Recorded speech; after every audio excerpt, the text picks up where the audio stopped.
नमस्कार दोस्तों, जय हिंद, जय भारत।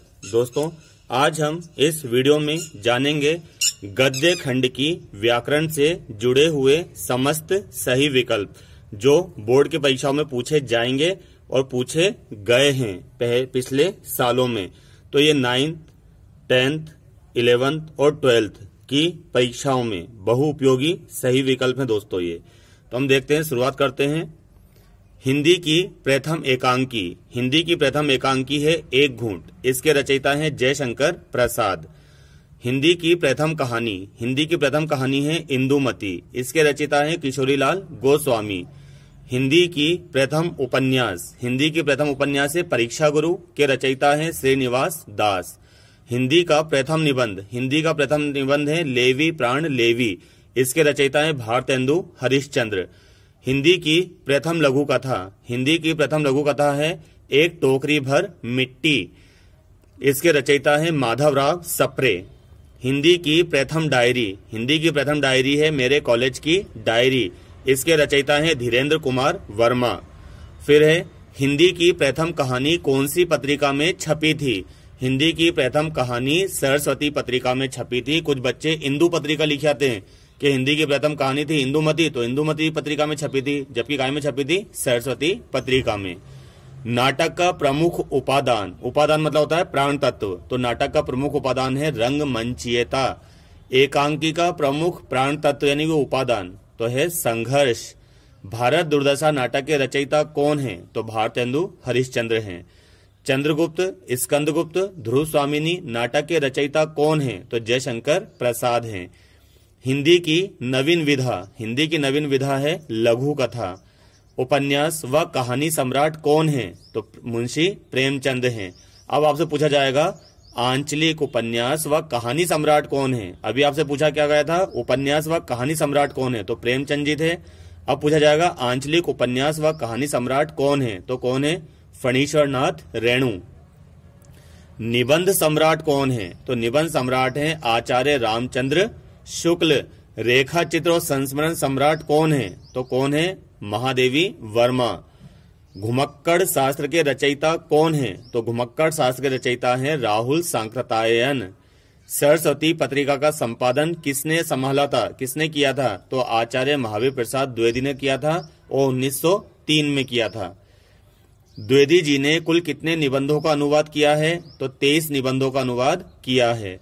खड़ी बोली की प्रथम पत्रिका का प्रकाशन कब हुआ था, तो खड़ी बोली की पत्रिका व प्रकाशन, तो सरस्वती पत्रिका खड़ी बोली की प्रथम पत्रिका और प्रकाशन हुआ था 1900 में, और 1903 में आचार्य महावीर प्रसाद द्विवेदी ने इसकी बागडोर संभाली थी। निबंध का स्वर्ण युग कौन सा युग कहलाता है, शुक्ल युग। उपन्यास व कहानी का स्वर्ण युग कौन सा युग कहलाता है, प्रेमचंद युग। एकांकी व नाटक का स्वर्ण युग कौन सा युग कहलाता है, प्रसाद युग। गद्य की विधाओं का आरंभिक काल यानी गद्य की जो विधाएं हैं उनकी शुरुआत कौन से युग से हुई है, भारतेंदु युग से हुई है। ठीक है ना। गद्य की प्रमुख विधाएं कौन सी हैं, तो गद्य की प्रमुख विधाएं होती हैं 6: नाटक, एकांकी, उपन्यास, कहानी, निबंध, आलोचना। ठीक है ना। गद्य की गौण विधाएं कितनी हैं, तो गद्य की गौण विधाएं होती हैं 10 या फिर 11। ठीक है ना। इनके अलावा जो भी बची वो गद्य की गौण विधाएं होती हैं, जैसे रेखा चित्र, संस्मरण, डायरी, गद्य, काव्य वगैरह, जीवनी, आत्मकथा ना।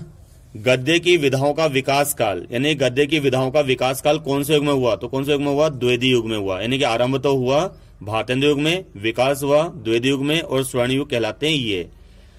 मनोवैज्ञानिक निबंध कौन से युग की देन है, तो शुक्ल युग की देन है। ललित निबंध कौन से युग की देन में कौन से युग में लिखे गए, तो शुक्लोत्तर युग में लिखे गए।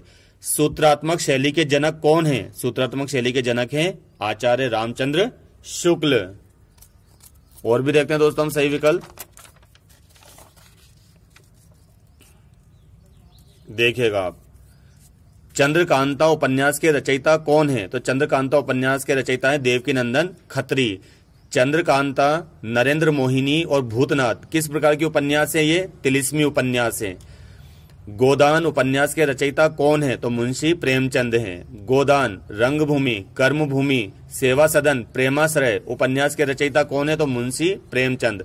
आपसे ये भी पूछा जा सकता है कि गोदान गद्य की कौन सी विधा है? कहानी है, उपन्यास है, नाटक है, एकांकी है। तो क्या है ये?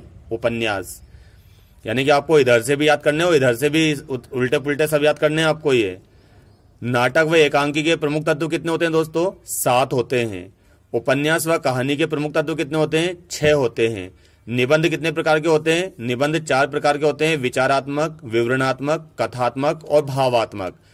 कवियों की कसौटी गद्य है, तो गद्य की कसौटी निबंध है, ऐसा आचार्य रामचंद्र शुक्ल ने कहा है। अब आपसे पूछा जाएगा कवियों की कसौटी क्या है? तो गद्य है। गद्य की कसौटी क्या है? तो निबंध है। ऐसा किसने कहा है? आचार्य रामचंद्र शुक्ल ने कहा है। या फिर आचार्य रामचंद्र शुक्ल के अनुसार निबंध की परिभाषा लिख दीजिए, तो ये है।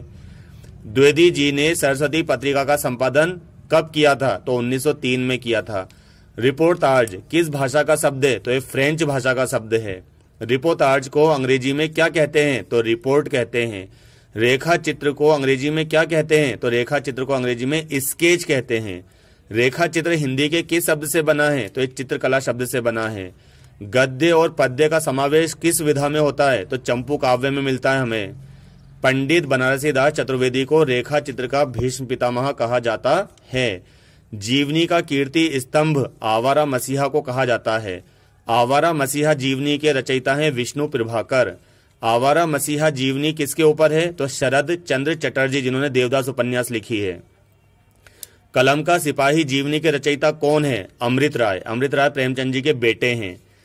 कलम का सिपाही जीवनी किसके ऊपर है? तो प्रेमचंद जी के ऊपर है। कुछ आप बीती कुछ जग बीती आत्मकथा के रचयिता कौन है? भारतेंदु हरिश्चंद्र।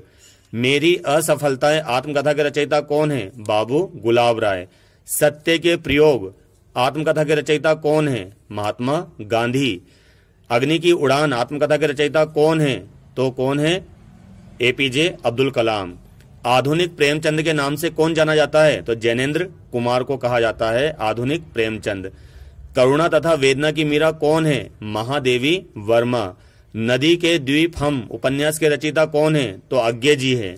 नदी के द्वीप हम किस प्रकार की उपन्यास है? मनोवैज्ञानिक उपन्यास है। मेला आंचल उपन्यास के रचयिता कौन है? तो मेला आंचल उपन्यास के रचयिता हैं फणीश्वर नाथ रेणु। मेला आंचल उपन्यास किस प्रकार की उपन्यास है? तो ये आंचलिक उपन्यास है।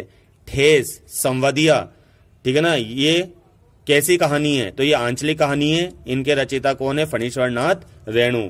उम्मीद है आज का वीडियो आपको समझ में आया होगा और आपने ध्यान भी दिया होगा, और इसको आप नोट करते जाइएगा। और अगला वीडियो जो आएगा वो आएगा पद्य खंड की व्याकरण से संबंधित। उम्मीद है आज का वीडियो आपको पसंद आया होगा, समझ भी आया होगा। धन्यवाद।